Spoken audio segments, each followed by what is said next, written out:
Bismillahirrahmanirrahim. Assalamualaikum warahmatullahi wabarakatuh. Waalaikumsalam warahmatullahi wabarakatuh. Innal hamdalillah nahmaduhu wa nasta'inuhu wa nastaghfiruh wa nastahdihi wa natubu ilayh. Asyhadu an la ilaha illallah wahdahu la syarika lah wa asyhadu anna Muhammadan abduhu wa rasuluh la nabiyya wa la rasula ba'da. Allahumma salli wa sallim wa barik wa kallim ala nabiyyina Muhammadin wa ala alihi wa ashabihi wa man tabi'ahum bi ihsanin ila yaumiddin, amma ba'du. Qala Allah ta'ala fil Qur'anil 'aziz, a'udzu billahi minasy syaithanir rajim.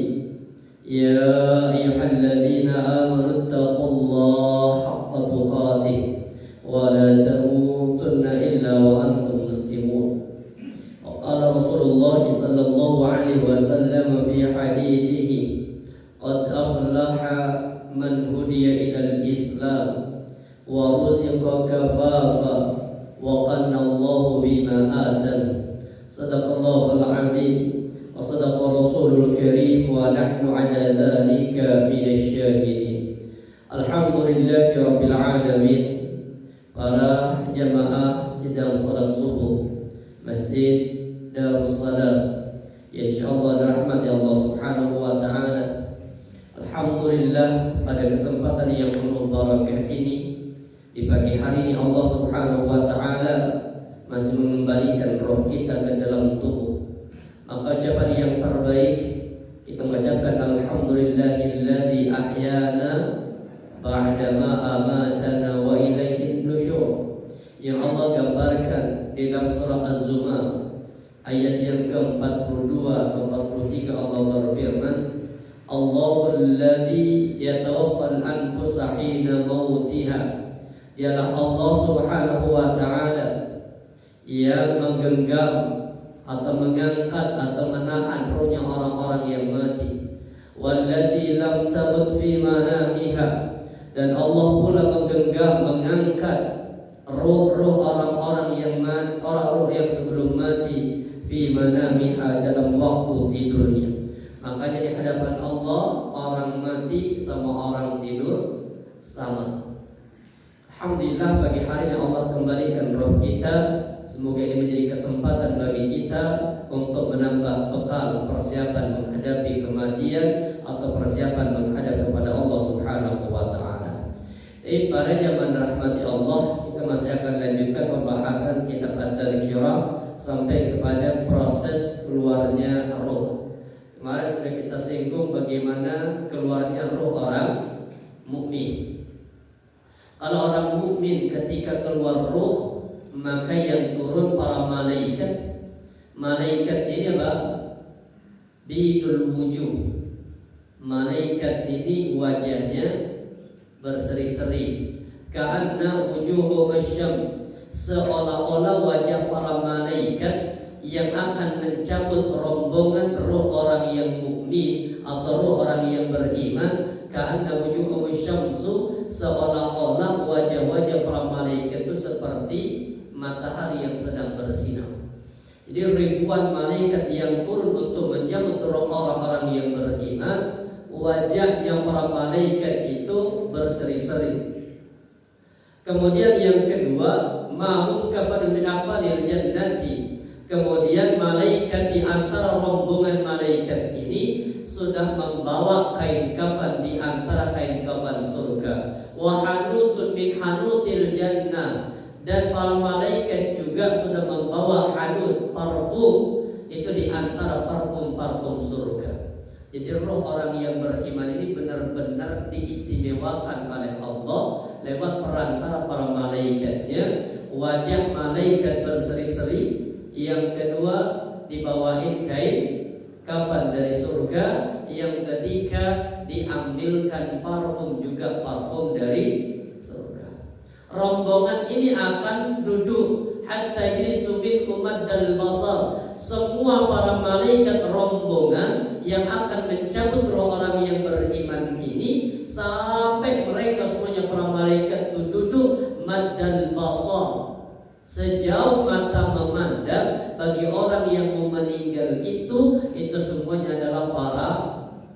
malaikat. Dan ini mulai ada tanda-tanda. Apa bentuk tanda-tandanya? Biasanya orang kalau mau meninggal, pandangan mata itu sering kosong. Ini menandakan bukan kosongnya, tapi apa? Malaikat sudah terlihat. Kalau nggak percaya, monggo. Percaya kan? Oh, mau Ustaz, coba aja. Cuma nanti ada dua wajah malaikat, bisa berseri-seri, bisa juga apa? Menyeramkan. Ya, kalau orang beriman berseri-seri. Kemudian tsumma yaji'u malakul maut, di antara rombongan ribuan malaikat, ada yang menafsirkan sampai 70.000 malaikat. Jadi wajar 70.000 malaikat duduk dalam satu ruangan, maka sejauh mata memandang bagi orang yang meninggal itu, maka pandangannya yang terlihat hanyalah para malaikat. Di antara itu datang satu malaikat namanya Malakul Maut. Yang benar itu malaikat maut, bukan malaikat Israfil. Walaupun di Indonesia lebih terkenal dengan malaikat Israfil. Jadi sebenarnya malaikat itu namanya Malakul Maut. Hanya di surah As-Sajdah ayat yang ke-14 juga sama. Ada ayat tentang apa? Malakul Maut alladzi wukila bikum, malaikat maut yang Allah mewakilkan kepadanya tentang proses pencabutan ruh.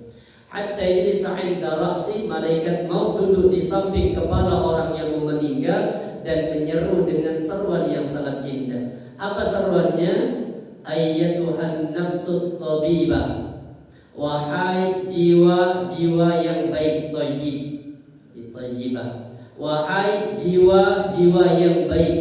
Kenapa kok dikatakan jiwa yang baik? Karena ini adalah jiwanya atau ruhnya orang-orang yang beriman, yang sepanjang hidupnya ruh ini dipakai untuk melakukan ketaatan kepada Allah. Apa perintahnya? Ukhruji ila maghfiratin minallah, keluarlah kalian atau keluarlah engkau wahai jiwa. Makanya ukhruji. Ukhruji ini domirnya anti. Kalau anti itu belakangnya pasti iya. Kalau laki itu anta, sukun. Ijlis itu laki. Kalau perempuan ijlisi. Tafadhal itu laki. Kalau perempuan tafadhali. Kul itu laki, makanlah. Kalau perempuan kuli. Makanya perempuan jadi an-nafsu ini muannas dengan sendirinya, jiwa. Ukhruji ila maghfiratin minallah, keluarlah engkau menuju kepada ampunan dari Allah, waridwan. Dan apa? Ridwan. Apa ridwan? Ridho. Jadi kalau sudah ayat sini keluar, itu sudah ditunggu sama ampunan Allah dan sudah ditunggu sama keridhaan Allah. Roh itu gak kemana-mana, Pak. Kemudian apa? Faqala fatahruju, maka itu sudah keluar, tasil, mengalir, kama tasilul qatratu man fis saqa, sebagaimana mengalirnya air yang ada di dalam saqa, yang ada di dalam teko atau ada di dalam ceret. Jadi ruhnya orang beriman itu ketika keluar dari tubuh itu enggak lompat, mengalir, gak kroso. Jadi kan perhatikan orang meninggal, orang mukmin, tiba-tiba udah apa? Udah hilang. Gak terasa. Kenapa tidak terasa? Apakah tidak merasakan sakit? Banget. Dia merasakan sakit. Cuma kenapa hilang rasa sakitnya? Tidak hilang rasa sakit, hanya tertutupi. Apa yang menjadi penutup? Apa yang menjadi penutup? Amal salih yang selama ini dilakukan, diperlihatkan balasannya, takjub dengan balasan amal salih dilakukan, maka menjadikan ketakjuban inilah menjadikan rasa sakit itu tak terasa. Makanya tafsir di dalam surah Al-Baqarah ayat 185 Allah mengatakan kullu nafsin dha'iqatul maut. Dha'iqah itu artinya apa? Setiap yang bernyawa bukan pasti mati. Kalau dhaika itu artinya merasakan. Artinya kullu nafsin, setiap yang bernafas, setiap yang berjiwa, dha'iqatul maut, pasti akan merasakan sakitnya sakaratul maut. Makanya ini berlaku kepada semua makhluk, bukan hanya manusia. Maka sampai ketika Rasul mengatakan apa? Fa idza dabahtum fasirud dabha, kalau kalian menyembelih perbagus sembelihannya. Wa idza qataltum, kalau kalian membunuh fasirul qatl, perbaguslah pembunuhan itu. Karena setiap yang bernyawa ketika lepasnya ruh dengan jasad itu merasakan sakit. Dha'iqah kemudian ditafsirkan di dalam surah Yusuf ayat yang ke-31. Apa dalam surah Yusuf ayat 31? Pembicaraan antara seorang wanita namanya Imratul Aziz atau yang dikenal dengan Zulaikha ketika memanggil para wanita netizen yang apa? Yang yang merendahkan siapa? Imratul Aziz itu. Para perempuan mama itu kan ngomong begini, cantik, ayu, jabatannya tinggi, selingkuh kok rendahan. Selingkuh sama supir pribadinya itu kan gak nyaman itu. Kalau mau selingkuh dengan atasannya itu masih apa? Rasional kan? Maka jadikan dia di dalam surah Yusuf ayat 31. Akhirnya netizen yang senang komentari negatif, jadi gak ngerti kayak apa sih pembantuku itu. Akhirnya diundang para mama itu, para perempuan diundang. Habis itu kemudian dikasih minunna sikina, dalam setiap pribadi dikasih sikin untuk pisau. Akhirnya ketika apa? Wa qalat ikhrujna, wa qalat ikhruj wa Yusuf, dikata si apa? Imratul Aziz, keluarlah. Ketika Yusuf kemudian keluar, maka mereka memotong makanannya. Lepas sudah makanan sudah kepotong, tapi tanpa terasa masih tembus sampai di bagian kulitnya. Kenapa tidak terasa? Sakit apa enggak? Dasar aslinya gitu. Sakit. Cuma kenapa kok hilang rasa sakitnya? Takjub. Sampai kemudian mereka berucap gak sadar apa ucapannya, ini bukan manusia tapi ini adalah jelmaan malaikat. Ternyata sesuatu hal yang menakjubkan, rasa sakit itu apa? Makanya ruh ini ketika keluar dari orang yang beriman itu gak merasakan takut sedikit pun. Kenapa tidak merasakan takut? Karena kata taksil. Taksil itu kan salisil, apa ya? Mengalir. Kayak apa? Ya air lah. Jadi gak lompat, mengalir tanpa terasa. Kenapa tanpa terasa? Karena diperlihatkan semua balasan kebaikan yang selama ini dilakukan. Diperlihatkan mungkin langkah kaki untuk sholat berjamaah, diperlihatkan sedekah yang dilakukan, diperlihatkan intizarus shalah, diperlihatkan semua amal saleh. Ketika diperlihatkan balasan-balasan ini, inilah yang kemudian menjadikan roh itu senang keluar tanpa sedikit pun merasakan sakit. Walaupun pada kenyataannya sakit. Apa buktinya? Ini kisahnya. Ini kisah sahih. Nanti dengan buka di dalam kitab kisah nubuah dari Nabi. Salah satunya kharajat ta'ifatun min Bani Israel, keluar sekelompok anak muda dari Bani Israel. Hatta atau al-maqbaratan, sampai komunitas anak muda di zaman Bani Israel ini mendatangi kuburan. Faqa min maqaribi, di antara kuburan-kuburan yang ada di tempat mereka. Faqalu, sebagian mereka berkata, "Law shallaina wa da'una Allah azza wa jalla yukhrij lana rajulan mimman qad mata." Ini punya ide apa ya? Idenya rotok gila. Apa kata mereka? Gimana kalau kami sholat? Gimana kalau kita sholat? Habis sholat doa pada Allah. Terus apa mintaannya?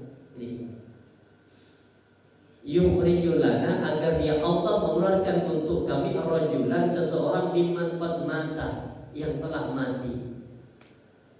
Ini ke versi kita kan gak mungkin, tapi ini hadis sahih.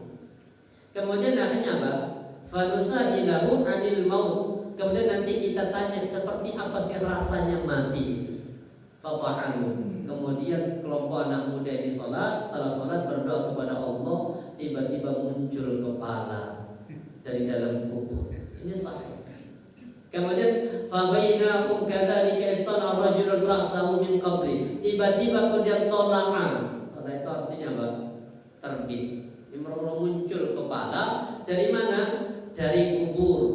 Min tilkal maqabir ulasiyun baina ilaihi atau sujud. Orang ini orang saleh. Apa tanda orang salehnya? Terlihat di kedua mata itu masih ada bekas sujudnya. Barangkali mungkin apa? Jarang tidur. Ya, orang kalau jarang tidur itu biasanya terlihat dari apa? Dari mata. Orang ini yang kedua itu terlihat kedua matanya dari sujud, bekas sujud.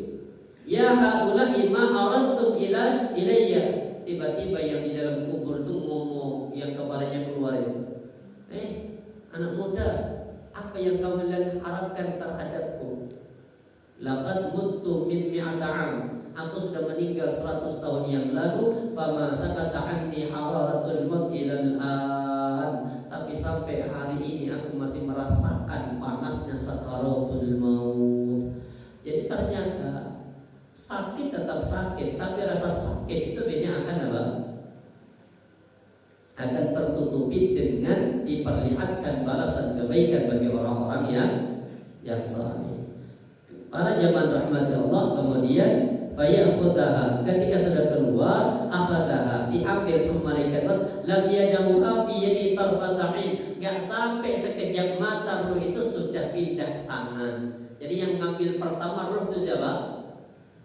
Malaikat maut. Dalam waktu sekejap mata malaikat maut memegang ruh itu sudah berpindah tangan, diambil sama malaikat rahmah yang persiapkan dengan kain kafannya. Makanya di antara rumah yang tidak dimasuki itu ada 27 rumah tidak dimasuki sama malaikat rahmah. Barangkali nomor rumahnya dengan ada di antara itu. Malaikat rahmah nggak masuk. Tapi kalau malaikat maut bono-boni tetap masuk. Itu gak mikir. Kalau malaikat rahmah gak akan masuk jika di dalam rumah itu ada apa? Gambar makhluk hidup, ada patung, ada salib, ada perkara-perkara yang mereka sembah. Itu malaikat rahmah tidak masuk. Setelah di tangannya malaikat rahmah, maka dimasukkan ke dalam kafan dan dikasih hanat. Wa yakhruju min aqadiyah bin afhati miskin. Kemudian roh itu mengeluarkan harum, mengeluarkan apa? Aroma seperti nafhati miskin, seperti aroma kasturi wujud ala wajhil ardi yang bisa dicium oleh seluruh penduduk bumi. Tapi yang mencium itu bukan manusia sama jin, yang bisa mencium hanya makhluk Allah yang lainnya. Itu kematiannya orang kafir, orang mukmin. Sekarang bagaimana ini, kan belum kita bahas kematian orang kafir. Kebalikannya, wa innal 'abdal kafir, adapun bagi hamba atau manusia yang kafir, idza kana fi inqita' minad dunya, ketika sudah sampai kepada inqita', terputus minad dunya, dari kehidupan dunia, wa ikbalin minal akhirah, dan mulai mau memasuki dari kehidupan akhirat. Artinya kalau ada orang kafir mau mati, sama perlakuannya. Nazala ilaihi minas sama, turun kepada orang kafir ini minas sama, dari langit, malaikatun.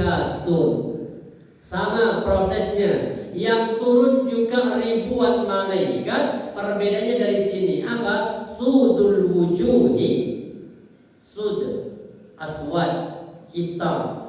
Jadi wajah malaikat itu menghitam, jadi mengerikan. Kalau tadi apa? Putih, bersinar, berseri-seri. Kenapa? Senang karena menyambut ruh yang diridhoi dan ruh yang mendapatkan ampunan dari Allah. Sedangkan kalau yang mau mati adalah orang kafir, orang munafik, orang mujrim, para pelaku dosa besar, maka wajah malaikat berubah menyeram wajahnya menghitam. Sudah menghitam mahu al-musuh, dibawain al-musuh sama kain kafan. Cuma beda ini. Kalau tadi kafan min aqfanil jannah, kain kafan yang diambil dari surga. Kalau ini al-musuh, kain kafan diambil dari api neraka. Jadi sudah hitam, kasar, bau. Failisuna min umad dan basar, para malaikat itu duduk sama perlakuannya. Para malaikat tadi duduk sejauh mata memandang. Setelah para malaikat, ribuan rombongan para malaikat ini duduk, tsumma yaji'u malakul maut. Ketika sudah duduk dan berdiri malaikat maut. Jadi malaikat maut ini komandannya, beliau punya banyak pasukan. Jadi kalau malaikat maut itu sendiri. Jadi malaikat maut itu enggak banyak. Malaikat maut itunya sendiri. Tapi beliau punya pasukan. Pasukan ini yang mencabut roh dari ujung kaki sampai nanti di gorgoran. Setelah di gorgoran, di kerongkongan, ini baru tugasnya malaikat maut, tinggal nyuruh ayo betul. Itu aja tugas malaikat maut. Kemudian Tsumma yaji'u malakul maut hatta yajlisa 'inda ra'si sama. Malaikat maut juga masih sama, duduk di samping kepala orang yang meninggal dan berkata, ayyatuhan nafsul khabithah. Khaba'ith, kotor, rusak. Makanya di antara binatang yang haram dimakan binatang yang khubuth, binatang yang kotor. Apa tanda kotornya? Pertama, hidup di tempat-tempat yang kotor. Yang kedua, makanannya makanan yang kotor. Khubuth, khabithah. Ya ayyatuhan nafsul khabisa, wahai jiwa-jiwa yang kotor. Kotor dari apa? Kotor dari dosa. Makanya Allah katakan apa? Barang siapa yang qad aflaha man zakkaha wa qad khaba man dassaha. Ini yang kedua. Ukhruji, keluarlah engkau ila sakhatin minallah, keluarlah engkau menuju kepada kemurkaan dari Allah, wa ghadabi, dan menuju kepada kemarahan Allah. Jadi dikeluarkan, sudah kumpul di orang-orang, ayo keluar. Itu sudah ditunggu sama apa? Azab Allah, sudah ditunggu sama kemurkaan Allah. Ya takut, namanya orang sudah diancam kayak begitu, Pak. Fatufarriqu fi jasadihi. Akhirnya roh yang sudah kumpul di kerongkongan, akhirnya itu farik, mencari balik lagi ke dalam tubuhnya. Fi jasadi fayantazi'uha, maka kemudian dipaksa ditarik sama malaikat. Kama yuntazamus sufudu minas sufui al-mablul, sebagaimana kita itu menarik kertas basah atau tisu yang basah yang nempel di duri. Contoh punya duri, ada pohon yang berduri, dengan tempelkan tisu basah, tarik paksa, keluar apa enggak? Bisa, tapi apa yang terjadi? Sobek. Artinya orang yang ketika ruhnya itu ditarik, dipaksa, maka seperti orang yang menarik kain yang basah yang ditarik di kertas atau ditarik di pohon yang berduri. Atas bagian ulama juga menafsirkan dengan apa? Kalau kita punya kambing domba yang bulunya tebal, kemudian kita bikin kayu itu dipaku, banyak paku. Habis itu dimasukkan ke dalam kulitnya, ke dalam bulu, ditarik paksa. Seperti itulah gambaran dahsyatnya sakaratul maut yang akan dirasakan oleh orang-orang yang kafir. Fayakhudhaha, maka kemudian diambil. Fa idza akhadha lam yad'u fi yadihi tarfata'in, sama diambil sama malaikat maut dalam waktu sekejap mata, itu sudah diambil sama malaikat azab. Jadi ada dua malaikat, namanya malaikat rahmat sama malaikat azab. Jadi kan nanti kata malaikat rahmat sama malaikat azab itu dibuka di hadis tentang perdebatan dua malaikat terhadap orang yang membunuh 100 orang.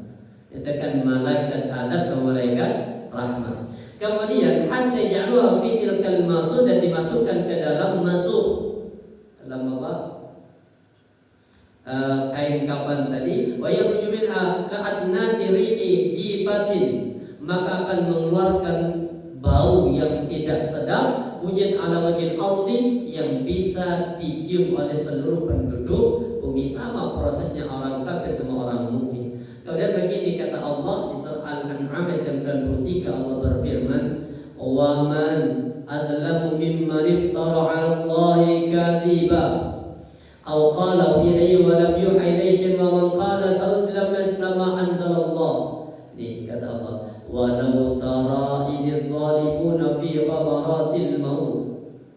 Dan sekiranya kau melihat kepada orang-orang yang zalim fi ghamaratil maut, ketika mereka menghadapi sakaratul maut, wal malaikatu basitu aydihim, para malaikat itu basitu aydihim, memukul dengan tangan-tangannya, akhriju anfusakum, keluarkanlah ruh-ruh kalian.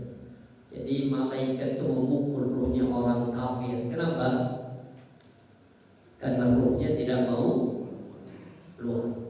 Kenapa tidak mau keluar? Karena yang diperlihatkan oleh Allah kepada orang kafir itu murka Allah sama adab dari Allah. Maka roh itu kemudian mencamlaki, dipaksa, dipukul wajah-wajah mereka sambil berkata, "Al-yawma tujzauna 'adzabal hun."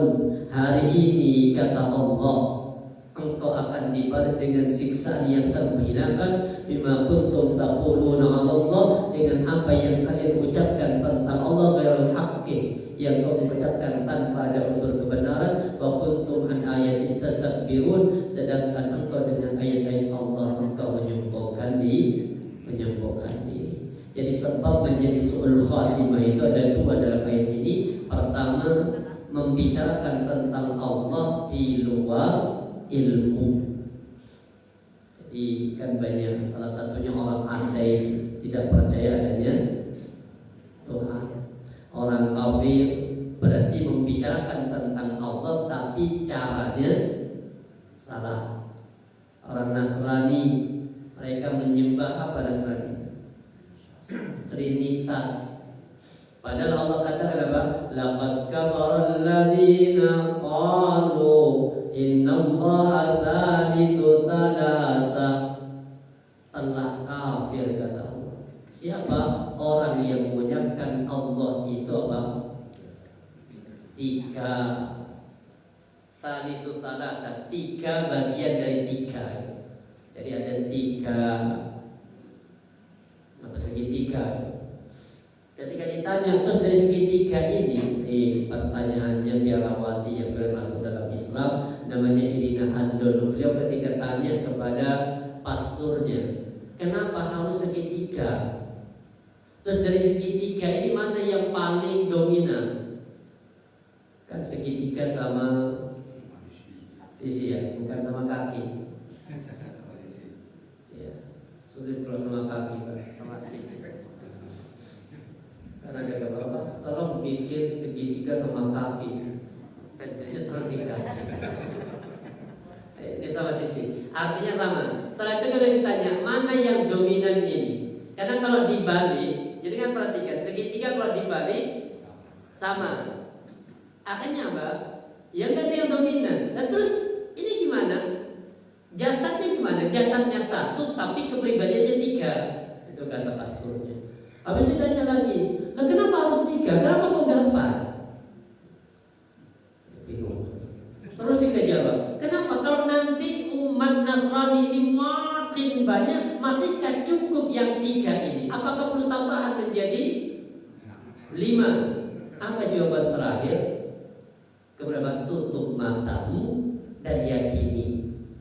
Itu aja jawaban pastor terakhir. Habis itu enggak puas, diminta izin kepada pastor, boleh nggak kalau saya mau belajar Islam, bukan belajar Islam, saya mau belajar tentang agama Islam untuk mencari kelemahannya. Diizinkan, berangkatlah ke Roma, kemudian di sana ketemu dengan Al-Quran.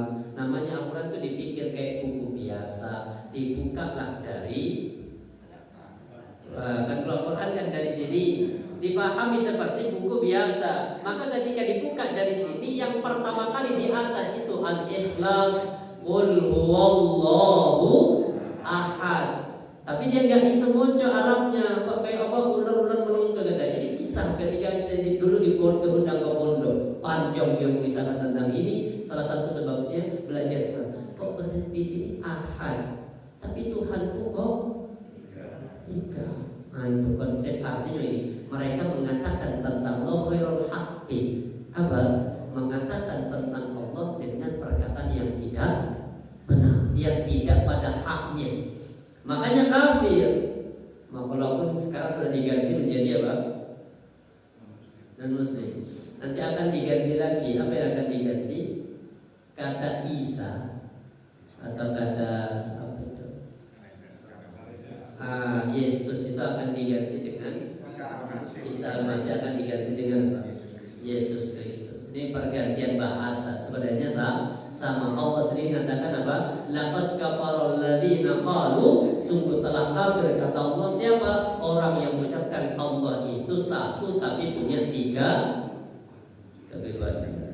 Tapi para jamaah rahmati Allah, jadi kenapa mereka dipukul oleh Allah, oleh malaikat wajah-wajahnya? Karena mereka tidak mau mengeluarkan ruh yang sudah ada di dalam tubuhnya. Kenapa mereka takut dengan azab Allah, takut dengan murka Allah? Karena mereka membicarakan tentang Allah sesuatu yang tidak pada tempatnya. Yang kedua, wa kuntum an ayati tastakbirun, dan mereka dengan ayat Allah mereka tastakbirun. Apa? Menyombongkan diri. Jadi mereka sombong dengan ayat Allah, enggak mau menerima dengan ayat-ayat Allah walaupun perintahnya Nabi Isa jelas. Apa perintahnya Nabi Isa kepada kaumnya? Wa idh qala Isa ibn Maryam ya bani Israila inni Rasulullah ilaikum. Ini kata Nabi Isa. Dan ingatlah ketika Nabi Isa berkata kepada kaumnya, Isa ibn Maryam, ya qaumi wahai kaumku, inni Rasulullah ilaikum. Aku adalah utusan Allah yang Allah utus kepada kalian. Apa kemudian tugasnya Nabi Musa? Pertama, Nabi Isa musaddiqan lima baina yadayya minat Taurat. Yang pertama, aku diutus itu apa? Untuk membenarkan apa-apa dari kitab yang Allah telah turunkan sebelum kalian. Apa itu?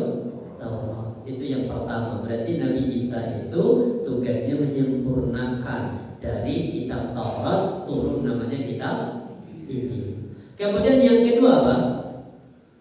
Tugasnya Nabi Isa. Ini yang ini kalian tidak dipakai sama orang Nasrani. Apa kata Nabi Isa? Wa mubasysyira, dan aku memberikan kabar gembira kepada kalian. Dengan apa?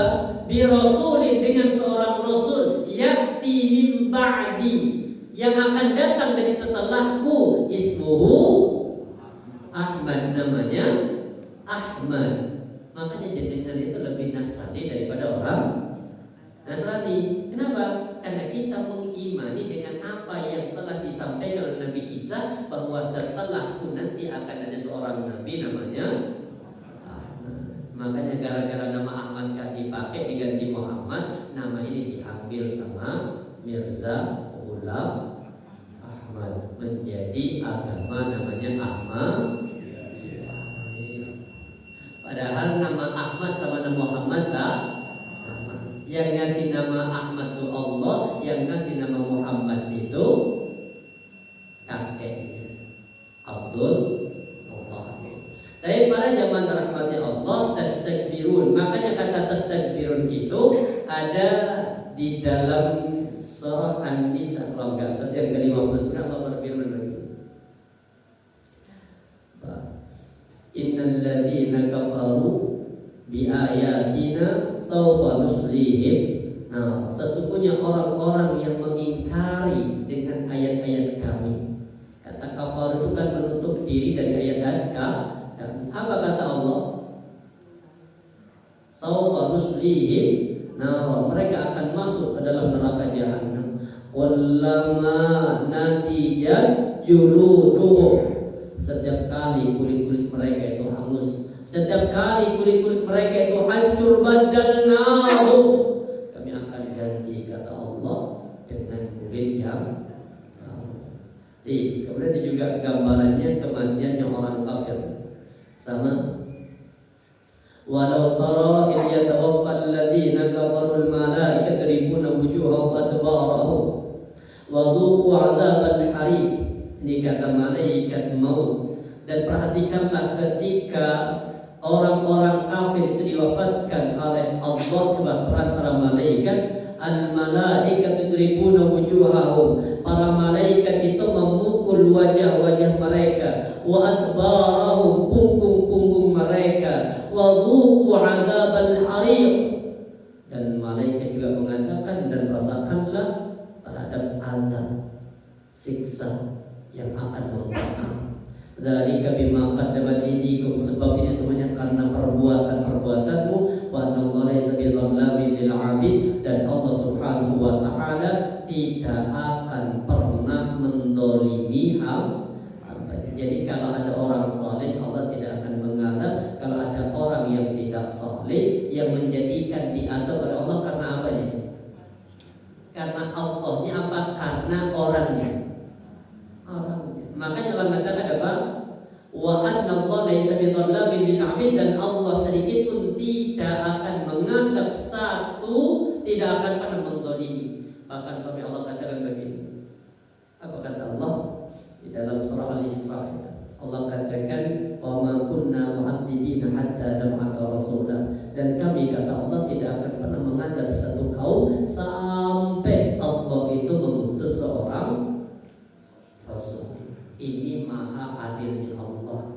Bahkan ketika nanti ada orang di antara pemimpin satu kaum, artinya orang yang paling terpandang dalam kaum itu, dipanggil oleh Allah, diberikan catatan dosanya. Dia punya 99 dosa. Satu dosa catatannya sejauh mata memandang. Contoh mungkin satu dosa durhaka pada orang tua, nanti satu dosa durhaka pada orang tua itu catatannya sejauh mata memandang. Kemudian dibaca oleh kita atau dibaca oleh manusia nanti di padang mahsyar. Satu demi satu dibaca, diperhatikan. Allah berfirman, adakah dari catatan ini yang kau ingkari? Jadi barangkali malaikat salah.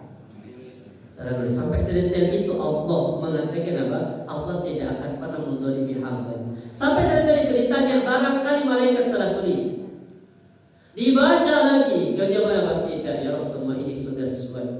Adakah engkau yang ingin protes? Barangkali engkau melanggar satu ketentuan tapi ditulis sama malaikat dua ketentuan.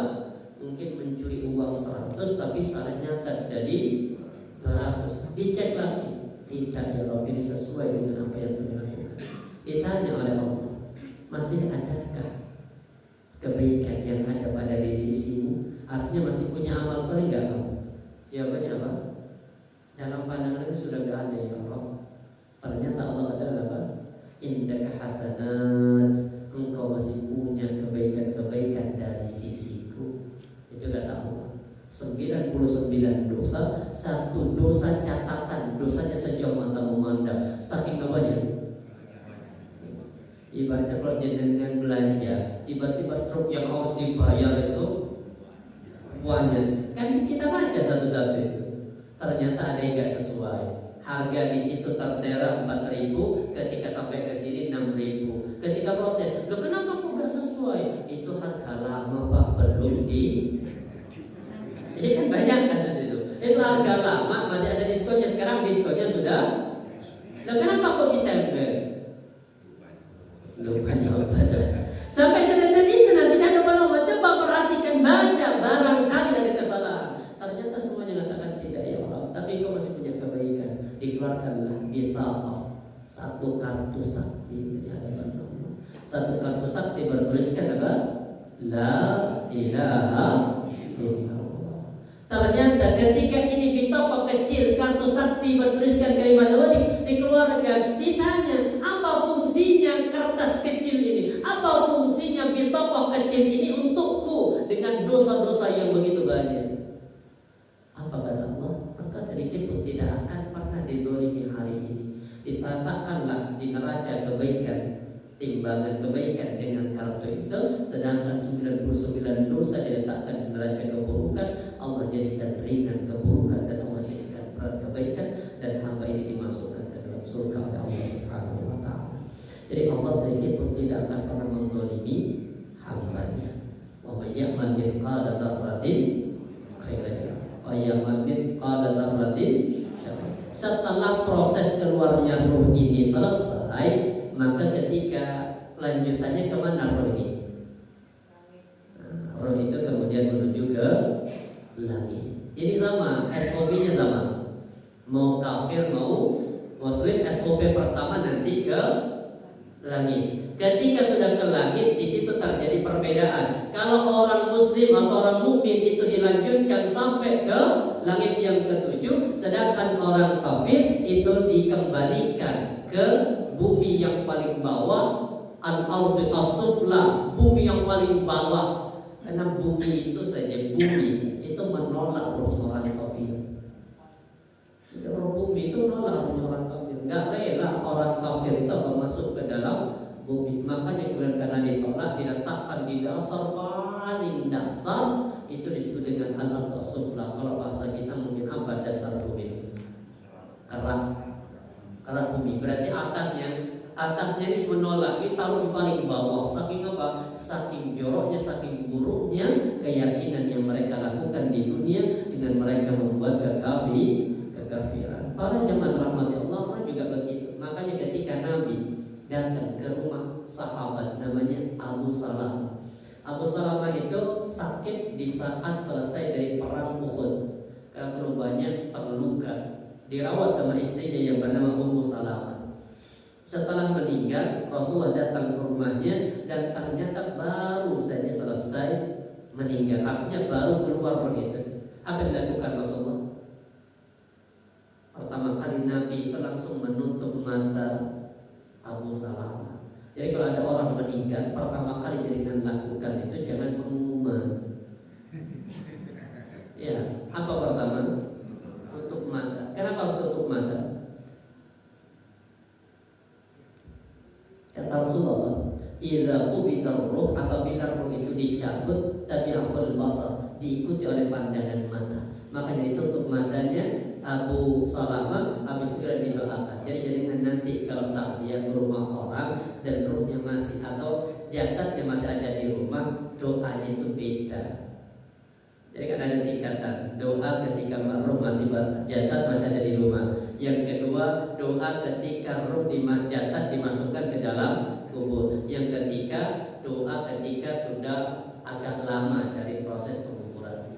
Kalau masih ada di rumah, doanya ini dengan nanti praktekin ketika takziah. Allahumma gfir, kata Rasulullah, Allahumma gfir li Abi Salamah, ya Allah ampunilah dosa Abu Salamah. Warfa' darajatahu fil mahdiyin, angkat ya Allah ruhnya Abu Salamah bersama dengan orang-orang yang mendapatkan petunjuk. Fil mahdiyin, kalau bahasa kita angkat ruhnya Abu Salamah, tempatkan di 'aliyin. Yang kedua, wa nawwir lahu fi qabri, terangkanlah dalam kuburannya. Wa wasi' lahu fi qabri, luaskanlah kuburannya. Dan yang terakhir, wa khuluf fi aqibihi, dan gantilah ya Allah Abu Salamah dengan generasi yang lebih baik daripada keluarganya. Itu doa. Apa? Enggak pernah jenguk orang meninggal.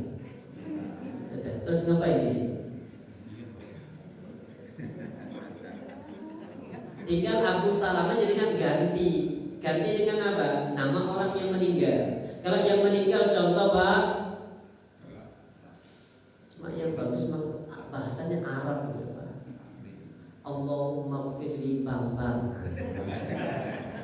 Bambang meninggal. Allahumma gfirli Bambang ya.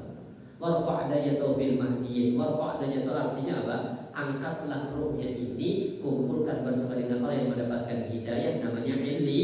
Biar apa? Biar ruhnya nanti di langit itu pintunya kebuka. Insyaallah pertemuan selanjutnya akan kita tampilkan apa doanya Abu Rasulullah ketika mendoakan Abu Salamah. Makanya kemudian Abu Salamah ketika meninggal istrinya mengucapkan apa? Istirja, inna lillahi wa inna ilaihi raji'un, dilanjutkan dengan doa. Apa doanya?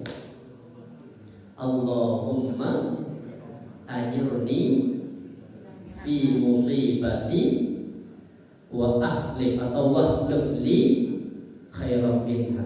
Belum hafal juga? Gak apa-apa. Ini tidak penting ini. Nanti kalau ada orang meninggal dari keluarga, barangkali jaringan kehilangan orang tua, barangkali jaringan kehilangan istri atau kehilangan anak, doa pertama itu Allahumma ajirni fi musibati, ya Allah dari musibah yang kau timpakan kepadaku jadikan pahala untukku. Artinya kita bisa sabar dapat pahala. Yang kedua, wakhluf li fi aqbihi, dan gantilah ya Allah orang yang meninggal ini dengan yang lebih baik. Makanya kemudian Abu Salamah ketika meninggal istrinya baca itu dapat suami yang lebih baik. Siapa? Rasulullah. Orang kali nanti istri dengan meninggal, Allahumma ajirni fi musibati wa akhlif li, ya Allah ganti Allah dari yang lebih datang yang lebih muda, lebih kaya, lebih pendiam. Insyaallah dan waktu kita lanjut. Subhanallah bihamdika, asyhadu an la ilaha illa anta, astaghfiruka wa atubu ilaik. Assalamualaikum warahmatullahi wabarakatuh. Waalaikumsalam.